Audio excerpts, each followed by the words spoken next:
El metanal no es que es gaseoso, sino que su punto de... bueno, a temperatura ambiente, realmente sí.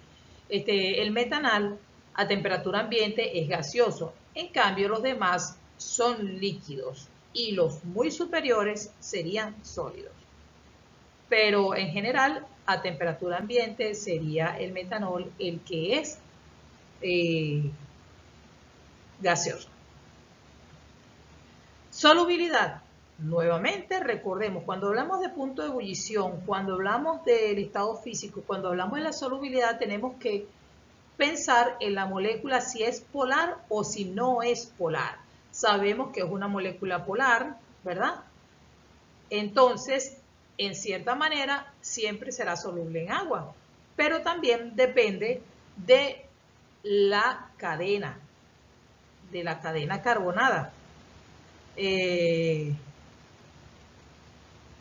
La cadena carbonada, si es muy grande, no será soluble debido a la hidrofobicidad de la cadena carbonada.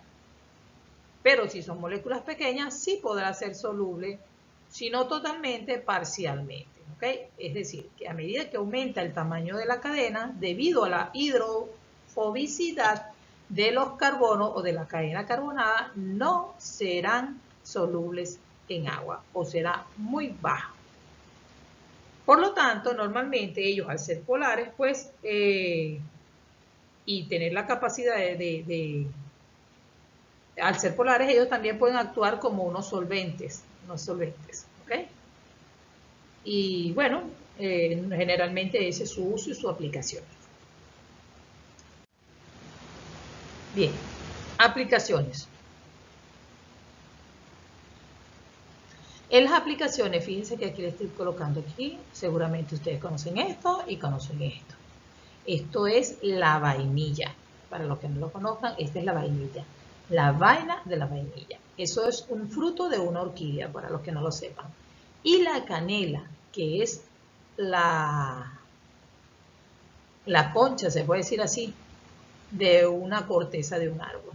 Entonces, fíjense, la vainilla tiene esto que vemos aquí, que es un aldehído. ¿Ok? Fíjense. Allí vamos a decir un olor agradable, porque si probamos directamente la vainilla, ella no sabe muy bien, pero su olor es bastante agradable y el sabor también es bastante agradable cuando se está siendo utilizado, no directamente. La canela, fíjese, la canela también es un aldehído, lo vemos acá. ¿Ok? El benzaldehído también es muy utilizado para aromatizantes. Entonces aquí les doy un poquito de la lectura para que sepan de varios de ellos. Se ha aislado una gran variedad de cetonas a partir de plantas y animales, lo cual indica un fuerte olor a ciertas propiedades características. Un aldehído aromático sirve como agente saborizante. Vamos a resaltar aquí. Aldehídos sirven... Ya. A veces los aldehídos sirven como aromatizantes y saborizantes. El benzaldehído, llamado aceite de almendra amargo, es un componente de la almendra, incoloro y de sabor a almendra. Oye, qué extraño. Sale de la almendra y se utiliza para el sabor a almendra. O sea, es como redundante la cosa. No importa. Es cinamaldehído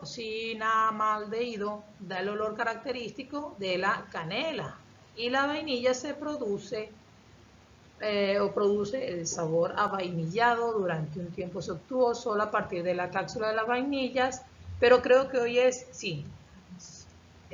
sintéticamente, se extrae sintéticamente. El alcanfor, no sé si lo han llegado a oler, son como unas pastillitas de mentol que las colocaban debajo de las almohadas para los niños cuando tenían gripe. También es como el Vivaporú. Es una cetona que se encuentra en forma natural y se obtiene la corteza de un árbol del mismo nombre. Otras cetonas naturales serían estas que tenemos aquí, se utilizan en perfumería. Una es la esencia de las violetas, Y la muscona es la que se obtiene de las glándulas de un venado. ¿Ok? Bueno, este ya ha sido un poquito más industrial, ¿no? El uso un poquito más industrial. Ya les he subrayado la información más resaltante. Como generalmente conocemos, pues se utiliza como para mantener los seres vivos para que nos, bueno, los seres vivos no, pero mantener las especies sin degradación biológica, vamos a decirlo así. Vivo no, porque cuando se conservan se quieren conservar sin daño físico, pero obviamente ya no están vivos. También se emplea como disolvente en la formación de resinas sintéticas y pinturas. Fíjense esto que tenemos aquí, esto es lo que se llama, ¿cómo que se llama esto? Esto se utiliza baquelita, ¿qué baquelita? Baquelita, fíjense que son para las tapas, eso es un polímero. Las cetonas y los aldehídos se aplican para producir esos polímeros y pues una vez que se produce el polímero se le da la diferente utilidad o aplicación o forma que sea deseada. Fíjense, esto que tenemos aquí son las diferentes presentaciones de la baquelita o de los polímeros que se formen. Y por último, bueno, el quitaesmalte, que es como que ya más conocido. La butanona se usa industrialmente para eliminar las ceras de los aceites lubricantes y es un solvente común en los quitaesmaltes.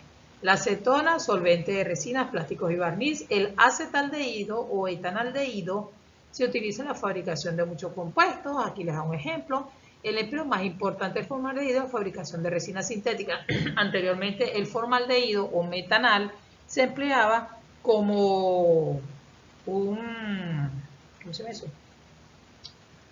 Un anestésico, pero posteriormente fue eliminado, descartado de ese uso. Síntesis, bueno, muchas síntesis ya nosotros las vimos, las pueden repasar en las clases anteriores. La ruptura oxidativa de alqueno puede ser por, acuérdense que podía ser por ozonólisis o por permanganato, y el permanganato tenía que ser caliente, ¿ok? Para que pudiera producir la ruptura oxidativa para hacer las cetonas o aldehídos, y algunos aldehídos continuaban hasta ácido carboxílico. La hidratación de alquinos, cuando vimos alquinos, vimos la hidratación de alquinos y podía ocurrir una, ¿cómo se llama esto? Un equilibrio cetoenólico, es decir, el alcohol o enol se convertía en una cetona o un aldehído. En el caso de una hidratación por agua catalizada con ácido, daba una cetona, pero una hidroboración,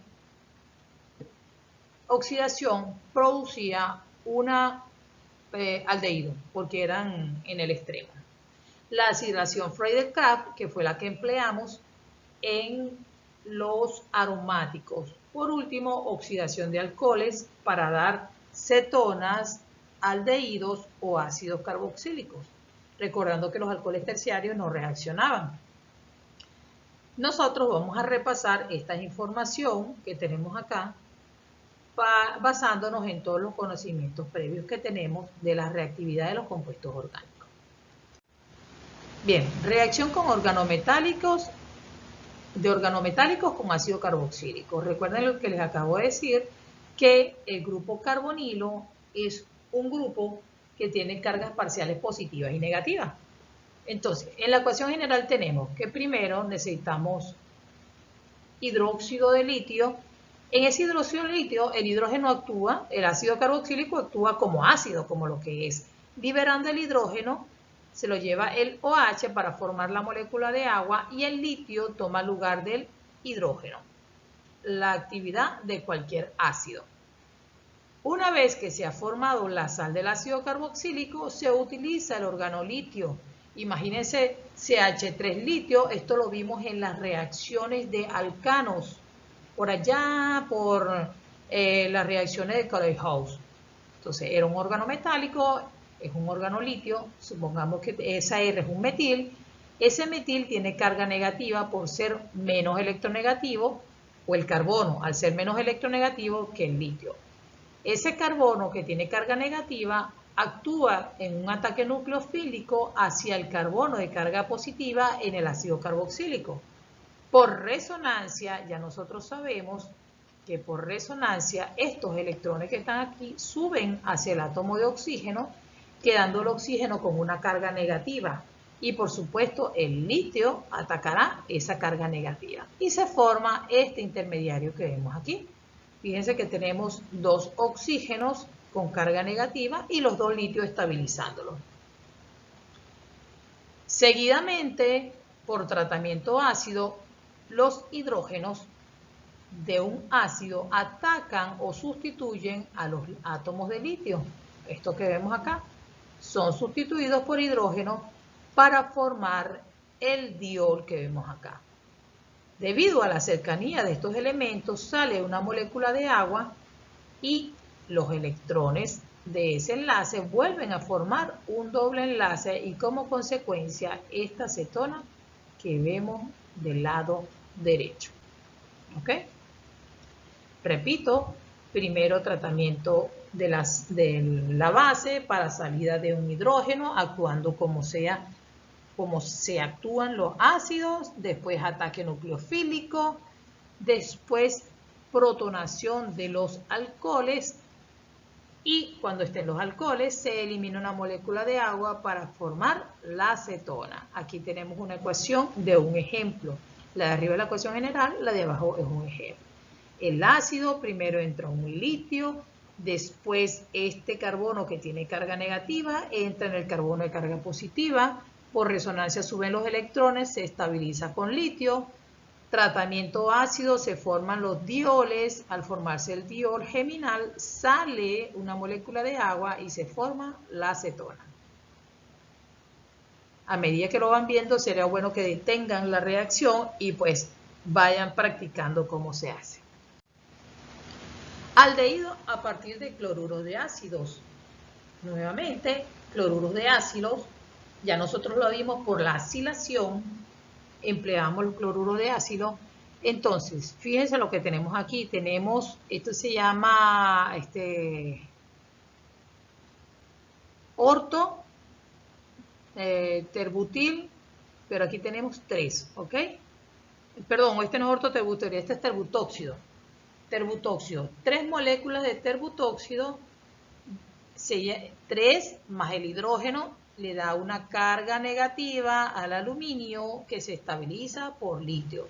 Sería hidruro de terbutilo de aluminio y litio, ¿ok? Simplemente de todo esto lo que estamos agregando es hidrógenos que tengan cargas negativas. Más nada, son los hidruros, que es lo que nos interesa. Por eso que está señalado aquí arriba, ¿ok?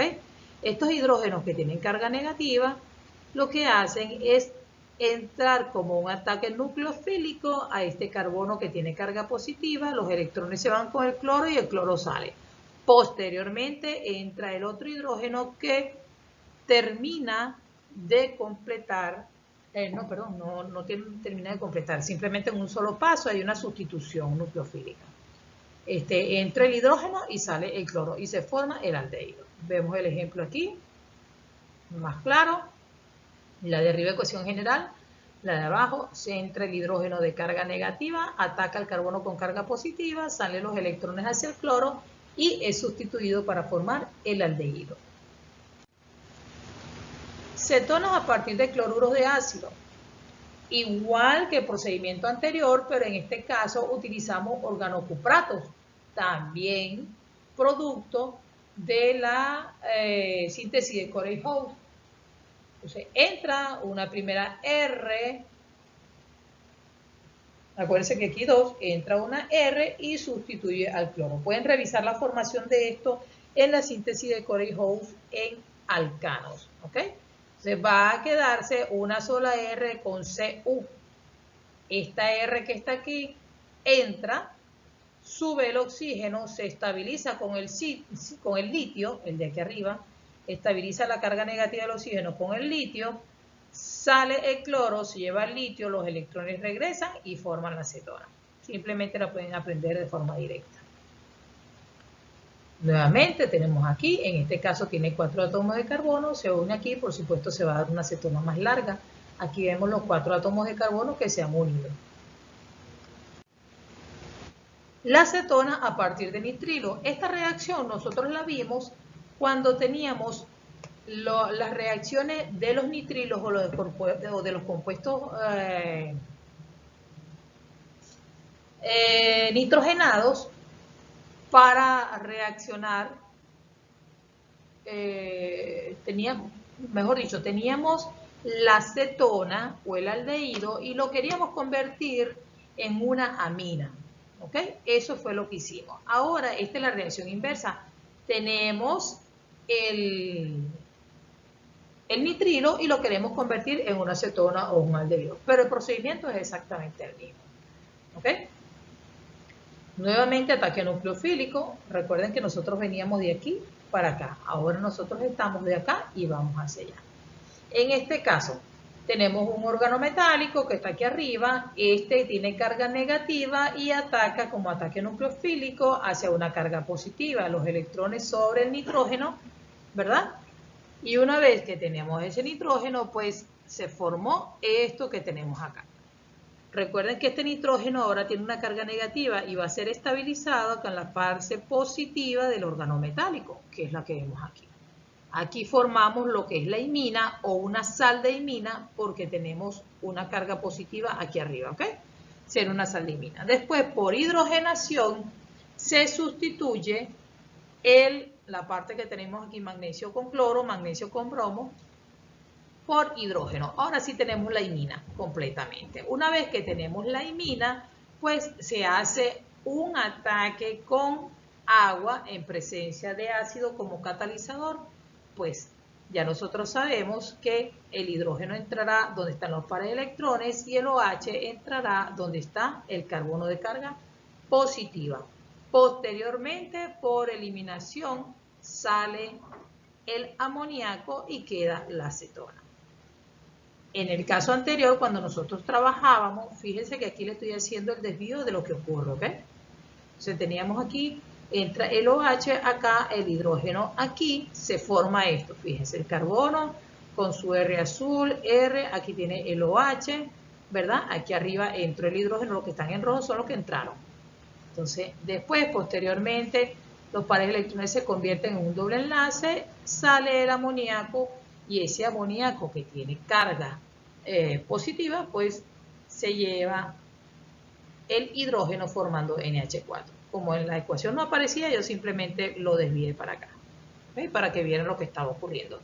Cuando nosotros teníamos la acetona o el aldehído, también hacíamos el ataque nucleofílico del amoníaco, entraba el amoníaco y posteriormente salía el oxígeno como una molécula de agua. Ahora es al revés. Nuevamente, el ejemplo, este carbono carga negativa ataca la carga positiva, los electrones suben sobre el nitrógeno, posteriormente se hace la sal de amina y se sustituye la amina a través de todo este mecanismo, el nitrógeno es sustituido por el oxígeno. Aldehídos a partir de nitrilos, el procedimiento es similar, pero lo que estamos simplemente es agregando hidrógenos. Anteriormente, para la acetona o el aldehído, estábamos agregando el haluro de alquilo de un reactivo de Grignard. Aquí lo que estamos utilizando es hidrógeno, estamos agregando hidrógeno. Y para agregar hidrógeno de carga negativa necesitamos lo que se llama el hidruro de aluminio e isobutilo, es lo que tenemos aquí abajo, ¿ok? Hidruro de aluminio e isobutilo. Es este que está acá. Ya ustedes saben que ese va a liberar hidrógeno de cargas negativas. Ese hidrógeno de carga negativa, este es el nombre corto, pues. Es para que ustedes sepan cuál es, se los he colocado aquí. Pero ya ustedes saben que aluminio con hidrógeno, ese hidrógeno tiene carga negativa. Entonces, ese hidrógeno carga negativa va a atacar el carbono de carga positiva y lo otro que queda allí, que sería un electrófilo, se une al nitrógeno para estabilizarlo. Por el mismo mecanismo que acabamos de ver anteriormente, el agua entra, OH aquí, hidrógeno aquí arriba, sale el amoníaco y se forma el grupo carbonilo. Repito nuevamente, si es necesario detengan el video, practiquen cada una de ellas. Por último, la formulación de Getterman-Koch. Nuevamente, tenemos CO y HCl y se forma, fíjense que no se forma tan fácilmente, sino que por la combinación de estos dos elementos es que se forma el cloruro de formilo. Él es inestable. Nosotros podríamos tener cloruro de etanoilo, pero este es de formilo, o sea, cloruro de metanoilo. Pero él es inestable. Entonces se forma inmediatamente por la reacción de monóxido de carbono y de ácido clorhídrico para formar esta. Ahora, esta que está aquí va a ser la que va a reaccionar con el ácido de Lewis que ya conocemos. ¿Qué hace este ácido de Lewis? Captura el hidrógeno y se forma el catión formilo. El catión formilo, por ataque nucleofílico a un aldehído, a un benceno, pues se hace una sustitución, ya nosotros conocemos este mecanismo, una sustitución aromática del ion o catión formilo con carga positiva, ataca un carbono para sustitución electrofílica y formación del benzaldehído.